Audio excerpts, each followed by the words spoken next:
नमस्कार मित्रांनो, स्वागत आहे सर्वांचं आमच्या या 4S संतोष के एज्युकेशन यूट्यूब चॅनलवर। आजच्या या लेक्चरमध्ये संख्या हा संपूर्ण चॅप्टर अगदी बेसिकपासून आपण पाहणार आहोत। संख्या आणि त्यावरती जे उपप्रकार आहेत त्यांचे ते सुद्धा आणि त्यावरती जे प्रश्न विचारले जातात ते पण आपण अगदी स्पष्टीकरणासहित पाहणार आहोत। तर तत्पूर्वी आमच्या या चॅनलवर जर तुम्ही नवीन असाल तर या व्हिडिओच्या खाली सबस्क्राइब नावाचं बटन दिलं आहे, त्या बटनाला सबस्क्राइब करा। लगेच त्याला लागून आयकॉन घंटीचे बेल बटन दिलं आहे त्याला पण वाजवून घ्या, त्यामुळे आमच्या या चॅनलवर दररोज नवनवीन जे व्हिडिओ येणार आहेत ते तुम्हाला पाहायला मिळतील। चला तर आपण संख्या आणि संख्यांचे प्रकार अगदी बेसिक पासून पाहू। तर संख्या या चॅप्टर मध्ये तर सर्वप्रथम जी संख्या येते ती आहे नैसर्गिक संख्या।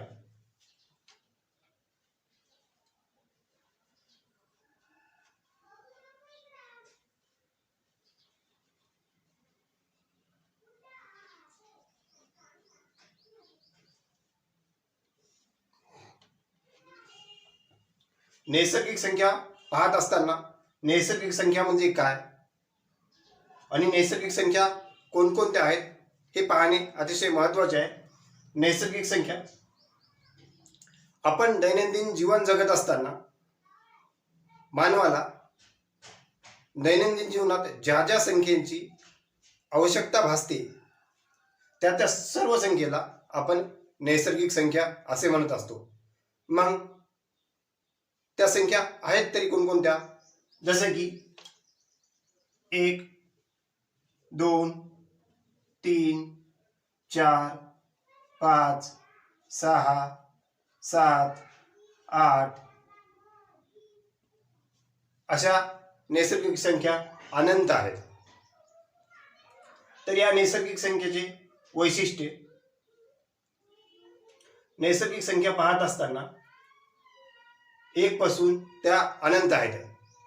तर या नैसर्गिक संख्यांची बेरीज केली असता आपल्याला त्या मिळणाऱ्या संख्या कोणत्या मिळतात। तर समजा 2 नैसर्गिक संख्यांची बेरीज केली असता समजा आपल्याला मिळणारी जी संख्या आहे ती नैसर्गिक संख्या मिळते। जसे की उदाहरणार्थ 3 + 2 बरोबर 5, म्हणजे ही कोणती आपल्याला 3 + 2 बरोबर 5 म्हणजे ही कोणती आहे तर नैसर्गिक संख्याच आहे। म्हणजे याचा अर्थ असा की नैसर्गिक संख्यांची समजा जर आपण बेरीज केली तर मिळणारं उत्तर जे आहे ते आपल्याला नैसर्गिक संख्याच मिळते। त्यामध्ये नैसर्गिक संख्यांचा समजा आपण गुणाकार जरी केला, जसं की 4 गुणाकारात 5 बरोबर 4 × 5 = 20, म्हणजे ही पण कोणती संख्या आहे तर नैसर्गिक संख्या आहे। म्हणजेच आपल्याला असं म्हणता येईल की नैसर्गिक संख्येचा गुणाकार किंवा बेरीज केली असता त्यापासून मिळणारी जी संख्या आहे ती नैसर्गिक संख्याच मिळते। मग याच्यामध्ये आपल्याला असाही प्रश्न विचारला जाऊ शकतो की सर्वात लहान नैसर्गिक संख्या कोणती, बरोबर आहे। तर याच्या आपल्याला सांगता येईल की सर्वात लहान जे नैसर्गिक संख्या आहे ती 1 आहे। परंतु आपल्याला असा प्रश्न विचारला असता सर्वात मोठी नैसर्गिक संख्या कोणती आहे, तर ती आपल्याला सांगता येणार नाही, कारण नैसर्गिक संख्या हे अनंत आहेत। याच्यानंतर आपण परिमेय संख्या पाहूया।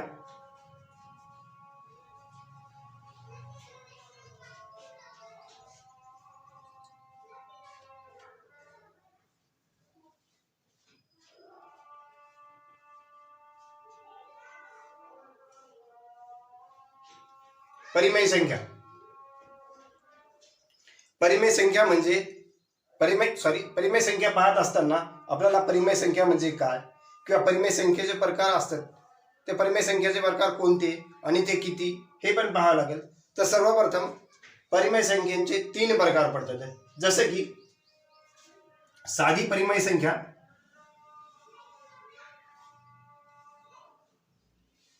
याच्यामध्ये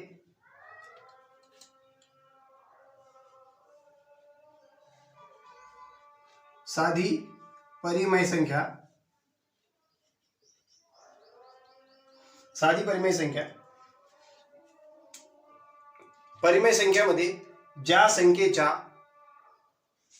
संख्या ह्या छेद आणि अंश या स्वरूपात असतात त्या संख्येच्या छेदस्थानी शून्यत्तर, काय म्हणतोय, शून्यत्तर बाकी कोणतीही पूर्ण संख्या आली असेल तर त्या सर्व संख्येला आपण काय म्हणतो, साधी परिमेय संख्या म्हणतो. जसं की समजा 3/5 ही अशी जर संख्या आली असेल तर ही साधी परिमेय संख्या आहे. तर आपली व्याख्या किंवा आपली डेफिनेशन काय म्हणते, ज्या संख्या अंश आणि छेद स्वरूपात असून त्यामध्ये छेदस्थानी हा अंश आणि छेदस्थानी शून्यत्तर म्हणजे शून्य नसून इतर कोणतीही पूर्ण संख्या असावी. इतर कोणतीही पूर्ण संख्या म्हणजे 3/5 किंवा 3/4 अशी कोणतीही पूर्ण संख्या असेल तर त्या सर्व संख्यांना आपण काय म्हणतो, साधी परिमेय संख्या. म्हणजे आपल्याला इथं ही साधी परिमेय संख्या असेल का, तर नाही मुळातच. म्हणजे 3/5 ही परिमेय संख्या होऊ शकते. इथं समजा आपल्याला इथं असं -3 -5 3/5 -3/5 म्हणजे तरी ही परिमेय संख्या होईल किंवा 3/4 ही परिमेय संख्या होईल. एखादा शून्य निव्वळ जर शून्य 0 जरी असेल तरी ती परिमेय संख्या होऊ शकते. म्हणजे शून्याच्या जे छेदस्थानी काही नाही म्हणजे 1 असतो, म्हणजे ही काय असू शकते, साधी परिमेय संख्या आहे. याच्या समोर दशांश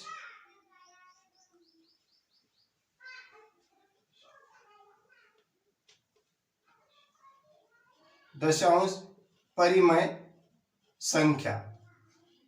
दशांश परिमेय संख्यामध्ये पाहत असताना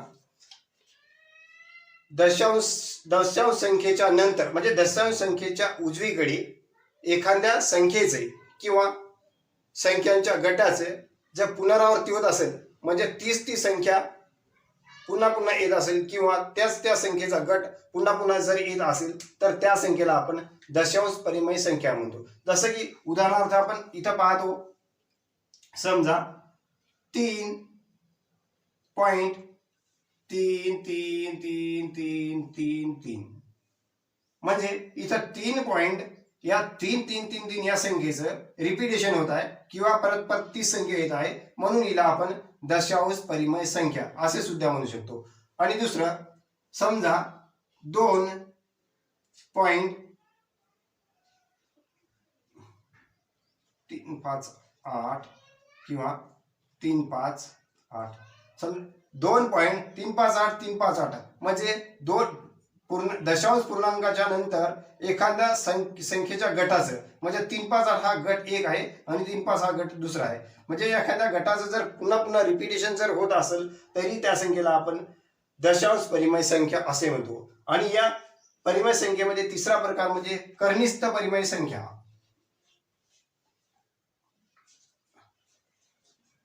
कर्निष्ठ परिमेय संख्या. आता कर्निष्ठ परिमेय संख्या म्हणजे काय? कर्निष्ठ परिमेय संख्या म्हणजे एखाद्या कर्निष्ठ संख्येचे जे उत्तर आहे ते पूर्ण संख्येमध्ये मिळत असेल तरच आपल्याला त्या संख्येला कर्निष्ठ परिमेय संख्या असे म्हणता येईल. उदाहरणार्थ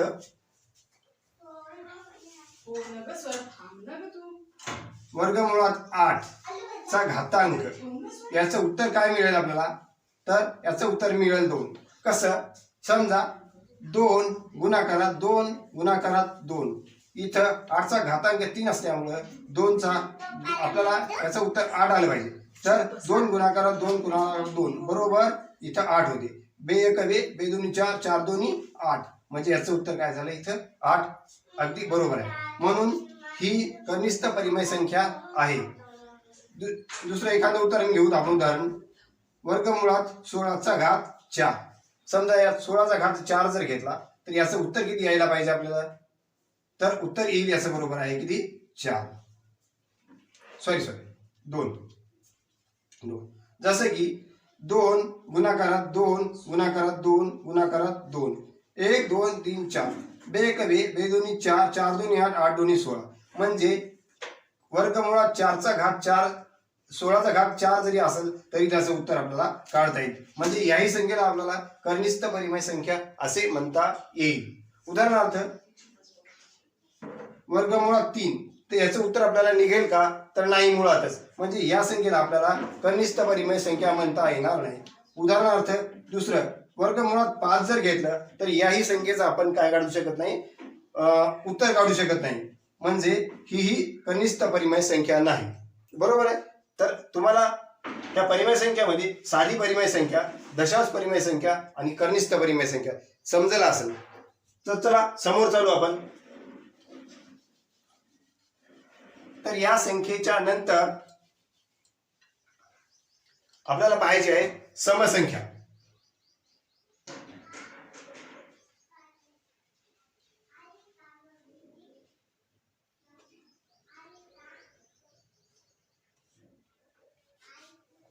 समसंख्या पाहत असताना समसंख्या कोणत्या आणि समसंख्या किती वर्गाच्या असतात हेही पाहणं आपल्याला खूप महत्वाचं आहे. समसंख्या म्हणजे ज्या संख्येच्या एकक स्थानी, मी काय म्हणतो, ज्या संख्येच्या एकक स्थानी 0 2 4 6 8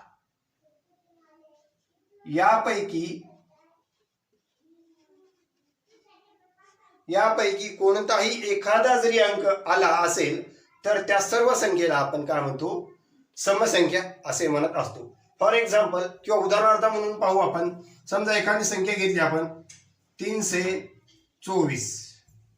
म्हणजे या 324 मध्ये एकक स्थानचा हा अंक आहे एकक, दशक, शतक. म्हणून एकक स्थानी 4 ही संख्या आली असता आपल्याला ज्या आपल्या डेफिनेशन मध्ये दिलेलं आहे की ज्या संख्येच्या एकक स्थानी 0 2 4 6 8 यापैकी कोणतीही संख्या आली असेल तर त्या संख्येला आपण समसंख्या असं म्हणावं. म्हणजे या संख्येच्या एकक स्थानी काय आहे 4, म्हणून ही काय आहे समसंख्या आहे. उदाहरण त्याच्यापेक्षा जास्त उदाहरण मोठे जर घेता येईल आपल्याला. समजा 444 बरोबर आहे. या संख्येच्या सुद्धा एकक स्थानी 4 आहे म्हणजे ही पण समसंख्या आहे. एखादी दुसरे उदाहरण 555 ही संख्या जर घेतली असता आपण या संख्येच्या जे एकक स्थानचा अंक आहे 5, म्हणजे या आपल्या डेफिनेशन मध्ये 5 हा अंक बसत नाही किंवा एकक स्थानी 5 समसंख्येच्या एकक स्थानी 0 2 4 6 8 यापैकी कोणतीही संख्या नाही, म्हणून ही समसंख्या आहे का तर नाही. मग समसंख्या आपल्याला त्या संख्येच्या एकक स्थानी 0 2 4 6 किंवा 8 यापैकी कोणता तरी अंक असावा लागतो, तेव्हाच ती आपली समसंख्या होऊ शकते. मित्रांनो, समसंख्येचे काही वैशिष्ट्य असतात किंवा त्या समसंख्येवर काही प्रश्न विचारले जातात. तर ती प्रश्न असे की समजा क्रमागत समजा जो 2 नैसर्गिक संख्या असेल तर त्या नैसर्गिक संख्येमध्ये कितीचा फरक असावा तर 2चा फरक असावा, तेव्हाच आपलं ते बरोबर असेल. समजा आपण 6 क्रमांक 6 आणि 8 बरोबर आहे. तर यामध्ये कितीचा फरक आहे मित्रांनो तर 8 - 2 जर केली तर याच्यामध्ये 2चा फरक येईल बरोबर आहे. किंवा 4 आणि 6 याच्यामध्ये कितीचा फरक आहे तर 2चा फरक आहे, म्हणजे बरोबर आहे. समजा आपल्याला प्रश्न असा विचारलाय 2 क्रमांकाच्या संख्येमध्ये कितीचा फरक असतो तर कितीचा फरक असतो 2चा. दुसरी डेफिनेशन आपल्याला सांगता येईल किंवा त्याचं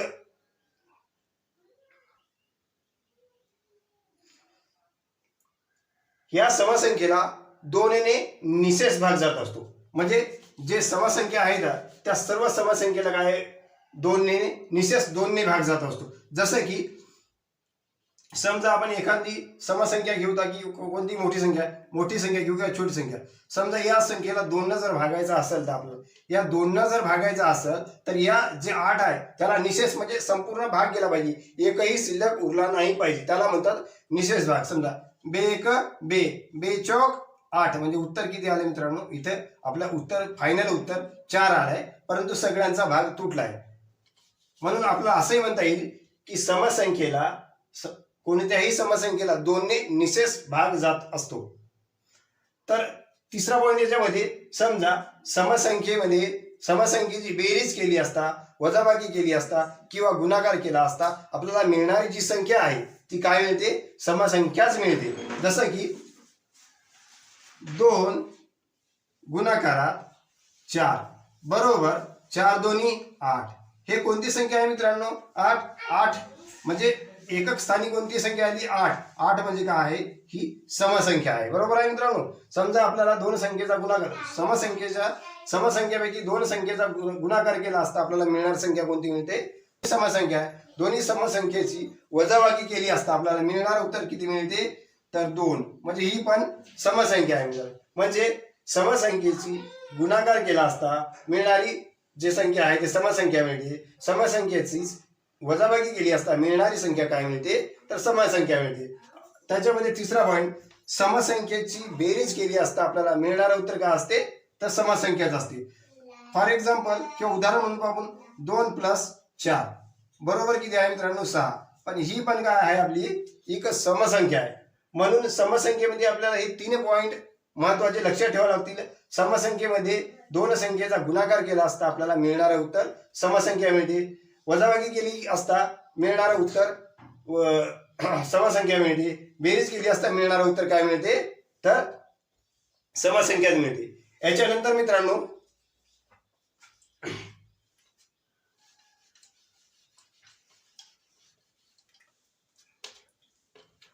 नैसर्गिक संख्येची दुप्पट म्हणजे काय असते मित्रांनो?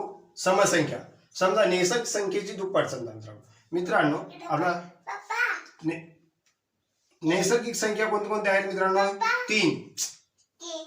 3 + 3 म्हणजे मित्रांनो ही नैसर्गिक संख्या आहे. किंवा नैसर्गिक संख्या 24. नैसर्गिक संख्या घ्यायची 6. या 6ची दुप्पट करायची मित्रांनो. 6ची दुप्पट 12. म्हणजे या नैसर्गिक संख्येमध्ये त्याची दुप्पट केली असता आपल्याला मिळणारी संख्या कोणती मिळते? तर समसंख्या मिळते. बरोबर आहे. नैसर्गिक संख्येमध्ये एक प्लस केला असता किंवा त्यातून एक मायनस केला असता मिळणारं उत्तर आपल्याला काय मिळते मित्रांनो? विषम संख्या मिळते. जसं की समसंख्या आपली इथं घ्या 8 बरोबर आहे. तर 8 मध्ये एक प्लस केला असता मिळणारी संख्या काय मिळते आपल्याला? विषम संख्या मिळते. म्हणजे ही विषम संख्या आहे. बरोबर आहे. किंवा 8 - 1 बरोबर किती आहे? तर 7. दोन्हीही मिळणाऱ्या जे संख्या आहेत कोणत्या आहेत? तर ते संख्या आहेत विषम. म्हणजेच समसंख्येमध्ये एक प्लस केला असता किंवा त्यामधून एक मायनस केला असता मिळणारी संख्या विषम संख्या मिळते. मग हे सर्वच्या सर्व मुद्दे आपल्याला लक्षात राहायला पाहिजे मित्रांनो. यानंतर आपण विषम संख्या बघू मित्रांनो.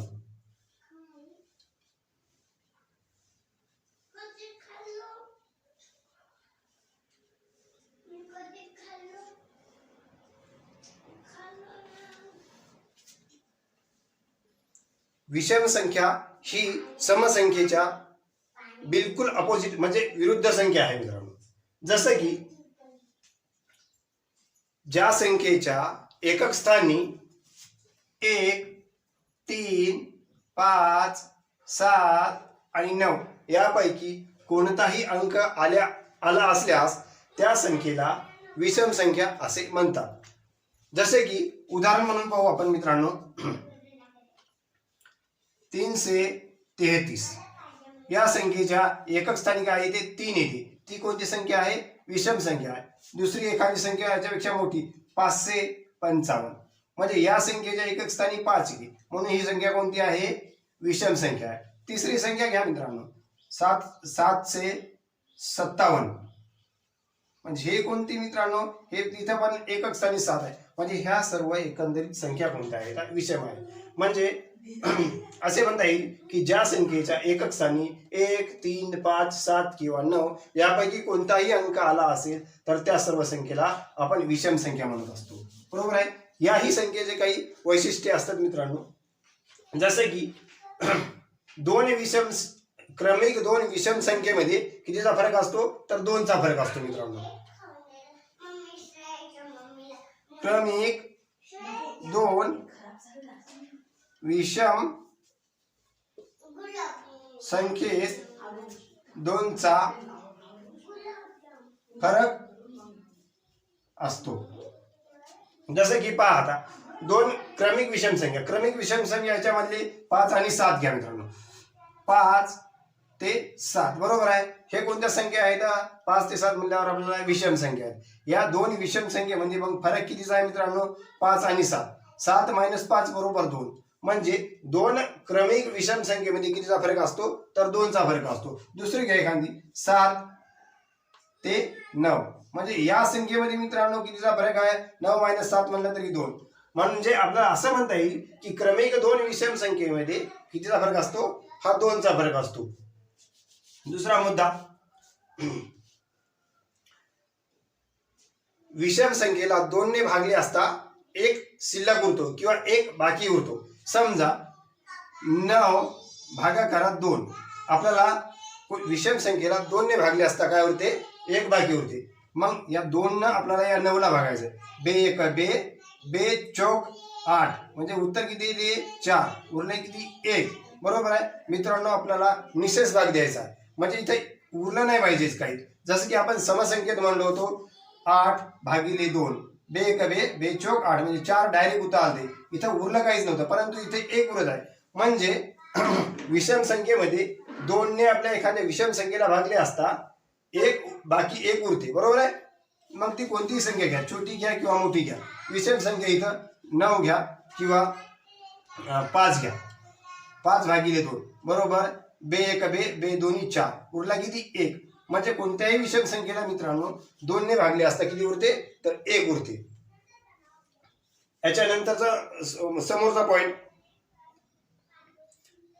विषम संख्येचे प्लस किंवा मायनस विषम संख्येची बेरीज केली असता, दोन विषम संख्येची बेरीज केली असता किंवा वजाबाकी केली असता त्या संख्येतून मिळणारी संख्या कोणती मिळत असेल तर मित्रांनो समसंख्या मिळते. आपल्याला समसंख्येमध्ये काय केलं? दोन समसंख्येची बेरीज केली असता किंवा वजाबाकी केली असता किंवा गुणाकार केला असता तर समसंख्याच मिळायची. परंतु इथं दोन विषम संख्याची बेरीज केली किंवा वजाबाकी जर केली तर त्यामधून मिळणारी संख्या कोणती मिळते? तर आपल्याला समसंख्या मिळते. बघा 5 - 3 बरोबर काय मित्रांनो? 5 - 3. इथं कोणती संख्या आली आहे? 2. म्हणजे ज्या संख्येच्या एकक स्थानी 0, 2, 4, 6, 8 यापैकी एखादा अंक असेल त्या संख्येला आपण काय म्हणतो? समसंख्या म्हणतो. म्हणजे दोन विषम संख्येतून दोन विषम संख्येची वजाबाकी केली असता काय मिळते? आपल्याला एकच समसंख्या मिळते. दुसरी मोठी संख्या घ्या. आपल्याला 9 - 7 किती येतो? मिळेल 9 मधून 7 गेले मित्रांनो तर 2 उरले. बरोबर. म्हणजे दोन विषम संख्येतून आपल्याला दोन विषम संख्येची वजाबाकी केली असता काय मिळते? आपल्याला समसंख्या मिळते.